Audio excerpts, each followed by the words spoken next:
Hey everyone, Leanne Pilkington here, coming live from the Cali Hotel in Brisbane, of all places. Wow, Brisbane's come on a long way since I was last here. Really loving it. If you haven't been for a while, I definitely recommend it. Anyway, here is your real estate wrap for the week commencing the 7th of June. This week, 1,171 properties went to auction with a preliminary clearance rate of 79.6%. Now that is the first time I've seen a preliminary clearance rate below 80%. I'm thinking it may even be most of the year. So it's been quite some time. Last week, 1,174 properties went to auction with a final clearance rate of 76%.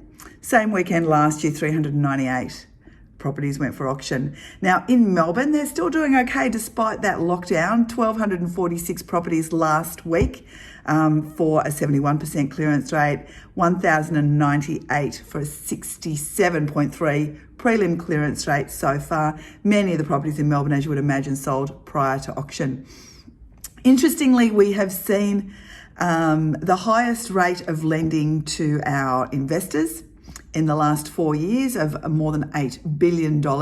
And not surprisingly, our first home buyer sector of the market is falling. There was still $6 billion worth of lending. However, it's less than it has been in previous months, which is hardly a surprise, right?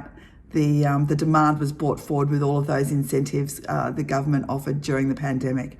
Anyway, I am off to Darwin this week for the Real Estate Institute of Australia Awards and board meeting and policy seminars and so forth. So looking forward to it. Hope you all have an awesome week, and I'll see you next week.